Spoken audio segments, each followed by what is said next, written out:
but I can get you more detail if you need it. Rachel?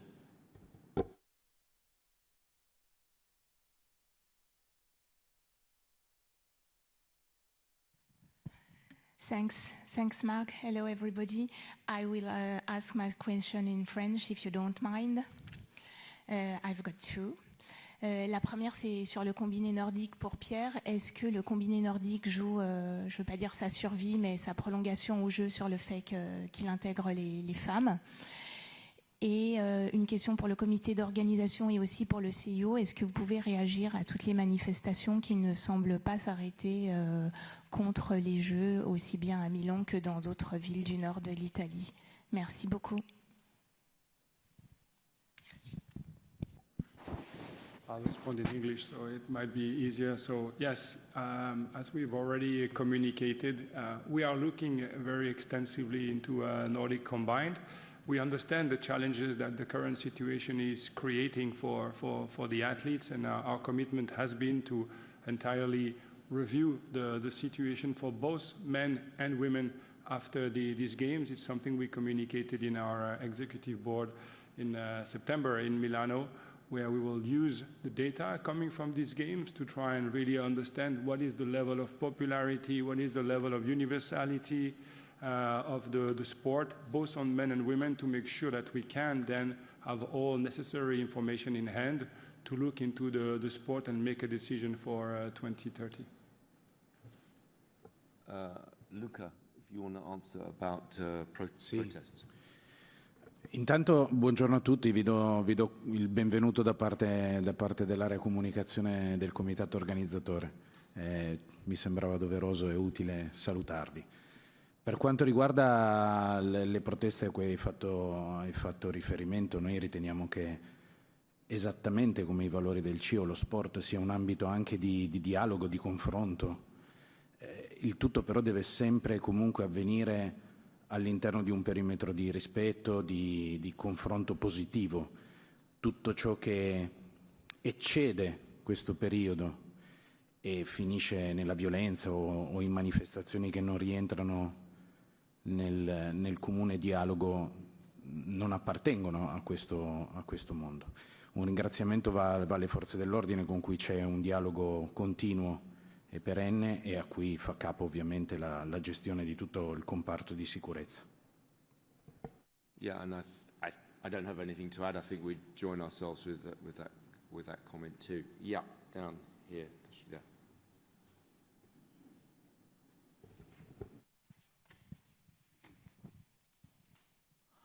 Takafumi Yoshida from Japanese News Agency Kyodo News. I have a question to Pierre about gender equality. Do you expect 2030 French Alps will be the first Winter Olympic edition will be with full, totally gender parity? How do you?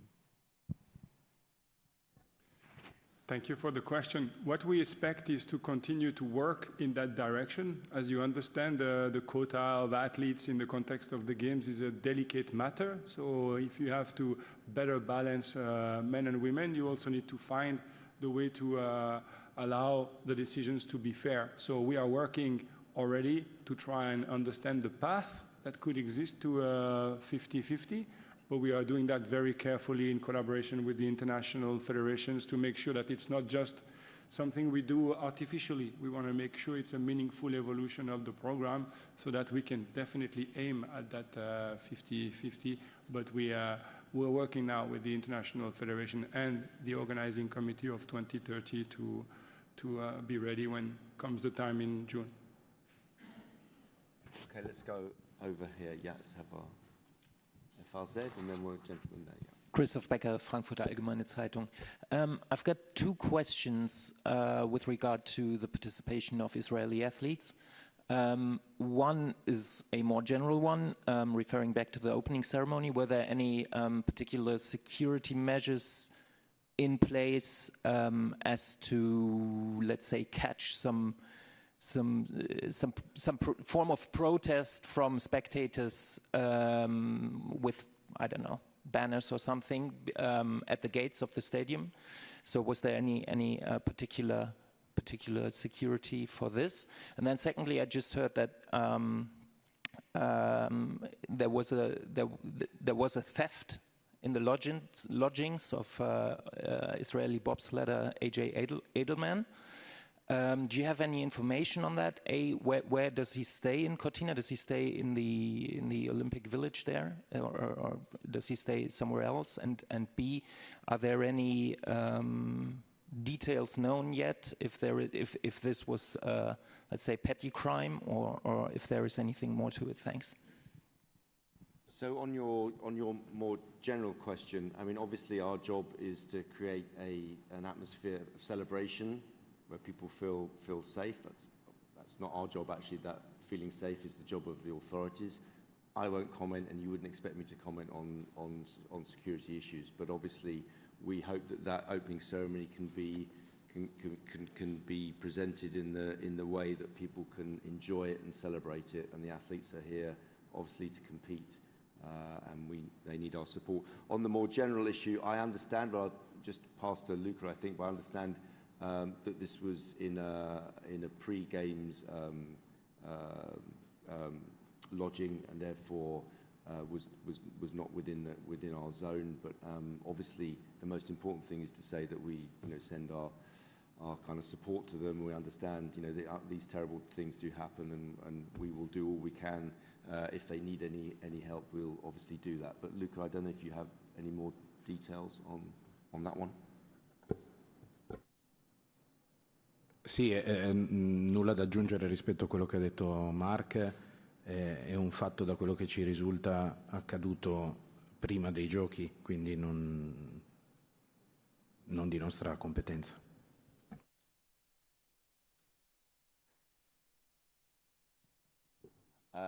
Yes, gentleman here. Yeah, and then we'll go to Graham, and I think Thank we've you. got a question online. Good morning. I'm Oscar Garcia with The Athletic. There were a couple political displays at the figure skating venue last night. 2 American fans, one held up a banner that said, "We apologize to the world for our bad behavior. We will fix ourselves." And there was another woman with a Trump display on a belt on her back. Are those kinds of displays allowed, and how are you approaching these kinds of displays generally during these games? I mean, the technical answer is obviously there are terms and conditions on the tickets. We want people, it's a similar answer in one respect to the Israeli question. We want people to enjoy their spectator experience free from any other issues. It's a sporting event, and we want people to enjoy that. And what I would say is that minor infringements, if that's what they are dealt with in venue as is seen fit, as is necessary. So it's up to the venues? It will be dealt with. If it's a minor infringement like that, it will be dealt with in the venue if it needs to be. Yeah. But thank you for raising all these infringements. But are they infringements? I just want to be clear. I don't know about the specific one. I mean, but if there's an issue, it would be dealt with. And clearly, if they dealt with it, if it was an issue, they dealt with it. If it wasn't dealt with, it wasn't an issue. I don't think there was any, apart from you, I don't think that there was any complaints about it. But I will look into it for you if you want. It was someone with a slogan on their bottom or something, I think it was. Yeah, and a poster, but we'll look into it. But as I say, minor infringements are dealt with in the venue themselves. Yes, Wakako.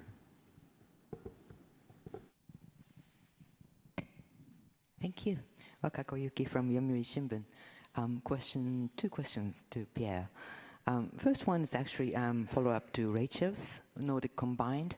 And what is the major obstacle for a women's event not it being introduced? And how, during this Olympic Games, how would you like to observe, what sort of criteria are you focusing on to watch for the decision of the future of this event or discipline? Also, regarding the general, actually, sports operation, of course, first couple of days, usually you would find something and try to make adjustment. And this is not strictly under your control, but we hear, for instance, transportation delays, Initially, there were minor blackout occurring. What are the things that you try to make changes and these are not happening again? Thank you. Well, thank you very much.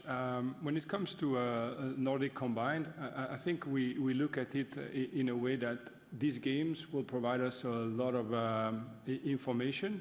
When we assess a sport, not necessarily Nordic combined, any sport, what do we look for? We look for universality.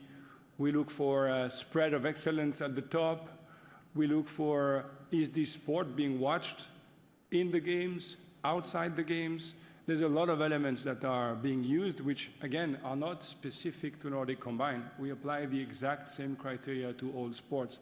It just turns out that this particular discipline has had challenges in the past. I think it's been communicated, both on the men and the women's side. So we just want to make sure that we take a very good look in details as how much the sport has moved forward since we made the decision for 2026. When we decided on the women for 2026, as you know, in 21, there had only been one world championship with a lower number of athletes. Now the sport has evolved further, so we want to make sure we take all the criteria I just mentioned and inform those that have to make the decision. For the second part of the question, I'll just mention, and I'll turn over to Anna, that in the context of the games, what we always want to do is make sure we learn from the issues we have so that we don't have any issues happening twice. But I'm sure she can explain more about the work and the situations you mentioned. Grazie Pierre. In effetti è proprio così. I primi problemi che abbiamo avuto soprattutto sui trasporti sono stati una questione di rodaggio di tutta quella che è la macchina complessa dell'organizzazione dello sport e dei giochi diffusi. E di conseguenza abbiamo avuto qualche inconveniente che si è riflesso soprattutto in qualche venue di montagna e su Milano.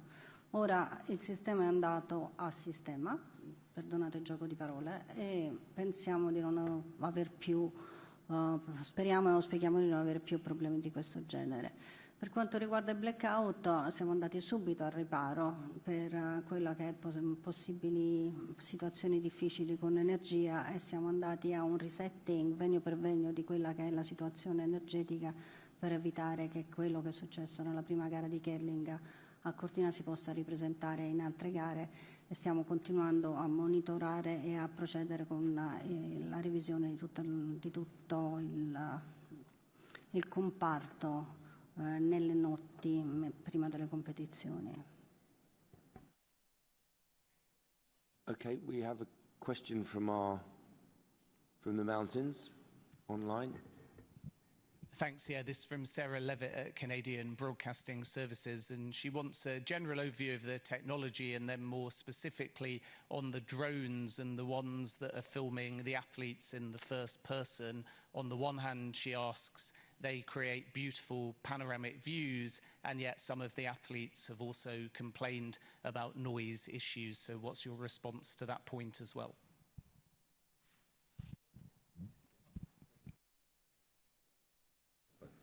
Yeah, I'm sure Anna will add, but I think we look at this as an evolution of the sport. I think the expectation of anyone today is to have this kind of experience when you consume a sporting event, even more so the Olympic Games, because as I mentioned at the start, we always strive to offer the best viewing experience, whether you're in the stadium or outside.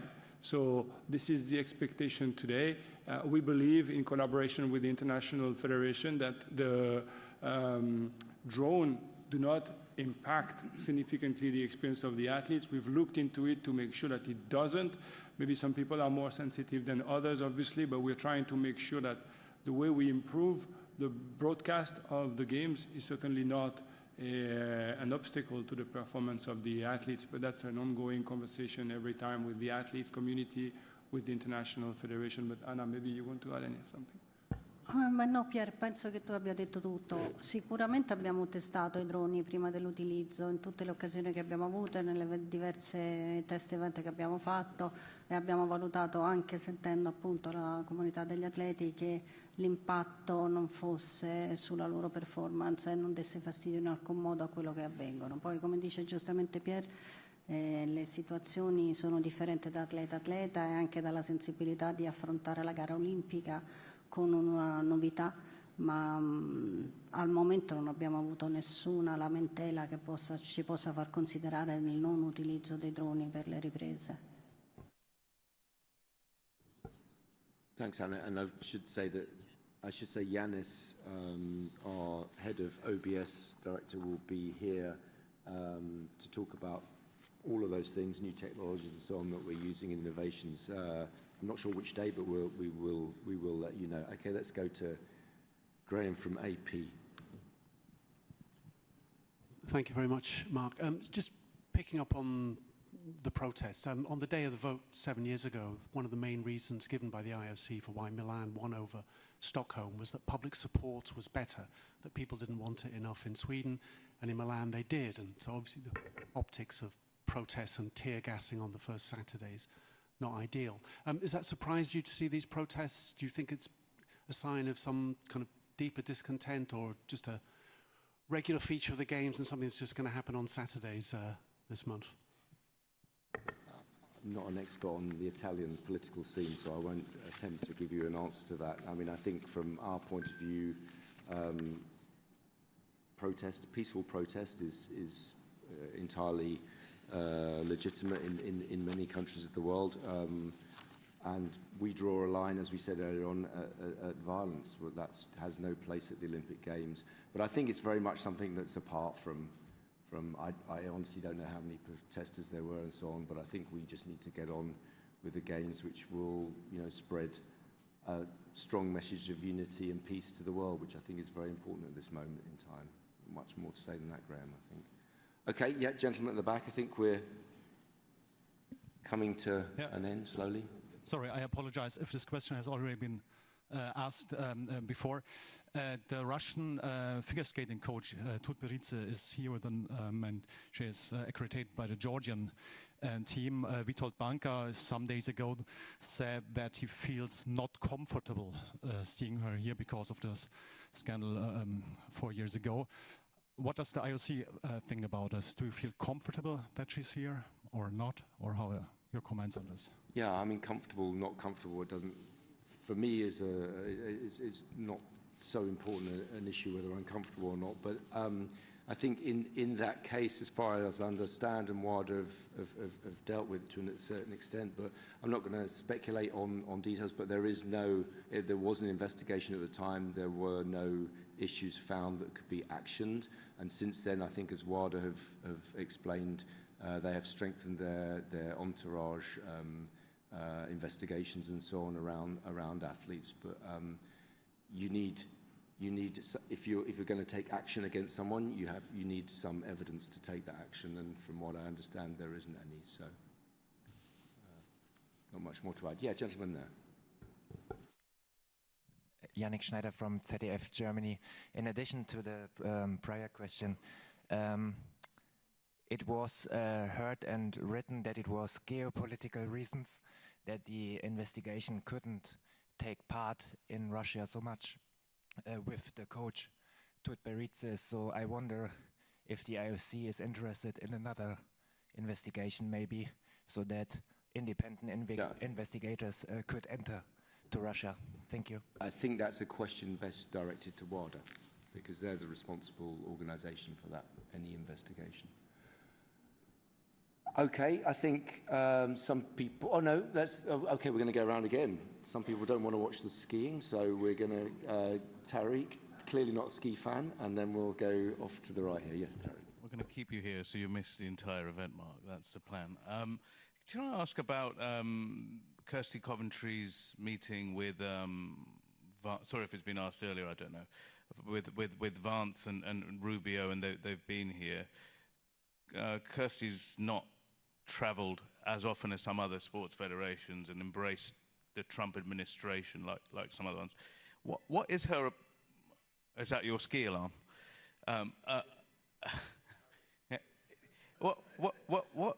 What's that? What's the kind of relationship like? What's she looking to get, out of it? And what's it been like here? What are the discussions about? Are there any topics that are front of mind? Can you give us a kind of bit more detail? I mean, I did not at great length, but I did address this one yesterday. So, I mean, I wasn't in the meeting, but what I can tell you is that we are, as I said yesterday, we're very happy with the relationship we have with the administration. It's very supportive, particularly in the run-up to the Los Angeles Games. It's very important that you have a good relationship with the administration in whatever country that happens to be, and that is the case here. What the kind of detailed conversation was, I can't tell you. What I could tell you is that apart from that great relationship, obviously at the moment, the President will be concentrating 1,000% on making sure that these games are a success. So I really wouldn't want to kind of take that speculation any further. Yeah, gentleman there. Je suis désolé, mais je voudrais revenir sur le problème des manifestations. J'ai un petit peu d'expérience d'événements sportifs. Marc, vous avez raison, généralement ça s'arrête le jour où l'événement commence, que ce soit Coupe du Monde ou Jeux Olympiques. Or là, ça continue, et j'ai quand même l'impression que c'est dû à la présence de ICE, je ne sais pas si c'est une police justement, je ne sais pas trop le cadre fédéral. Il y a eu des discussions du CIO avec l'État fédéral américain pour la présence ou non de ces policiers? Only, I'll answer in French because in English because I think it would probably save your ears. But I mean, only a discussion. We didn't have a discussion, I think, with them about the specific issue because I think they clarified. They made it very clear that there were no ICE boots on the ground here in Milan, and it was purely an administrative role, I think, in Rome or something. So, far be it from me to say that the issue has been blown out of proportion. I wouldn't dare to assume to put those words into other people's mouths, but I think they clarified pretty quickly that that was not an issue here, that there were not ICE agents on the ground as the protesters were. I think some of the protesters were suggesting. Okay, with apologies for the telephone call halfway through, I will see you, thank you very much to the panel, and I will see you all not same time, 11 o'clock tomorrow, I think. Go downhill tomorrow. Yeah, unless